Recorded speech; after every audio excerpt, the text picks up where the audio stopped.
আপনারা জানেন আজকে বাংলাদেশের অন্তর্বর্তীকালীন সরকার এবং বাংলাদেশের জাতিসংঘের অফিস তাদের যৌথ আয়োজনে একটা মতবিনিময় ছিল জাতিসংঘের যিনি মহাসচিব বাংলাদেশ সফরে এসেছেন তার সাথে। এবং এই সফরে বাংলাদেশের দুইটা বড় স্টেক হোল্ডাররা উপস্থিত ছিলেন। তার ভিতরে হচ্ছে আপনার 5টা কমিশনের চেয়ারম্যান ছিলেন এক পক্ষে, কয়েকজন উপদেষ্টা ছিলেন, আর দ্বিতীয়ত হচ্ছে বাংলাদেশের রাজনৈতিক দলগুলোর প্রতিনিধি ছিলেন, বড় যে রাজনৈতিক দলগুলো আছে তাদের প্রতিনিধি। মূলত হচ্ছে যে প্রথমত হচ্ছে প্রফেসর আসিফ নজরুল যিনি আছেন তিনি মিটিংটা কন্ডাক্ট করে উনি 5টা কমিশনের সাথে পরিচয় করিয়ে দিয়েছেন এবং 5টা কমিশন কি করছে তারা তাদের চেয়ারম্যানের কাজের একটা ব্রিফ সামারি তুলে ধরেছে। তার পরবর্তীতে হচ্ছে আমরা রাজনৈতিক দলের পক্ষ থেকে আমরা কথা বলেছি।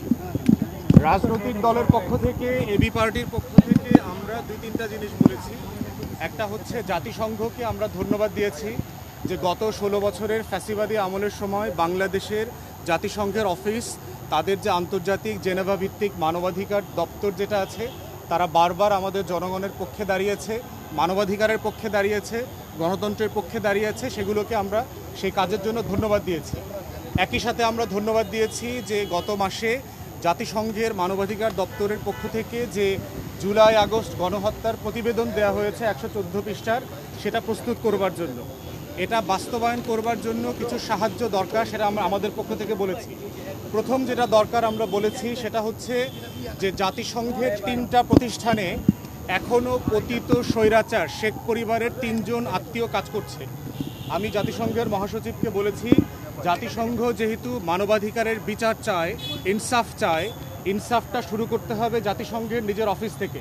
এবং এই 3 জনের ব্যাপারে বলেছি যে বিশ্ব স্বাস্থ্য সংস্থায় শেখ হাসিনার মেয়ে কাজ করছে, ইউএনডিপিতে মানে সুশাসনের উপদেষ্টা হিসাবে ববি কাজ করছে, রেহানার ছেলে, এবং রেহানার ছেলে ববির বউ কাজ করছে আইওমেতে, মাইগ্রেশন অর্গানাইজেশন যেটা আছে সেটা ব্যাংকক বেস, সেখানে কাজ করছে।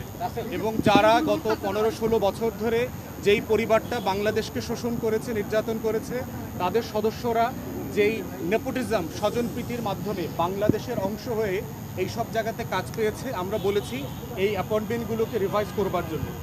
দ্বিতীয় পরামর্শ দিয়েছি সেটা হচ্ছে যে বাংলাদেশে মানবাধিকার, জাতিসংঘের মানবাধিকার কমিশনের একটা অফিস 2 থেকে 3 বছরের জন্য অস্থায়ী মেয়াদে চালু করার সুযোগ আছে কিনা, তাহলে গণহত্যার বিচার, মানবতা বিরোধী অপরাধের যে বিচারের দায় বারবার এসেছে, এই বিচার প্রক্রিয়াটাকে দেখাশোনা করা, এটাকে যদি কোনো টেকনিক্যাল অ্যাসিস্ট্যান্সের প্রয়োজন আসে, আন্তর্জাতিক মান রক্ষা হচ্ছে কিনা, যেন এই বিচার প্রক্রিয়া নিয়ে ভবিষ্যতে কোনো প্রশ্ন তৈরি না হয়, তাই জাতিসংঘ যেন সেই মানটা ধরে রাখতে পারে।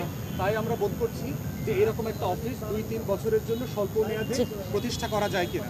তৃতীয়ত বলেছি যে রোহিঙ্গাদের ব্যাপারে নিরাপদে প্রত্যাবর্তন করবার জন্য জাতিসংঘ যে প্রয়াস চালিয়ে যাচ্ছে, অন্তর্বর্তীকালীন সরকারের সাথে একমত হয়ে এটা যেন আরও বেগবান করা হয়। এটা হচ্ছে মোটা দাগে আমাদের ব্রিফিং।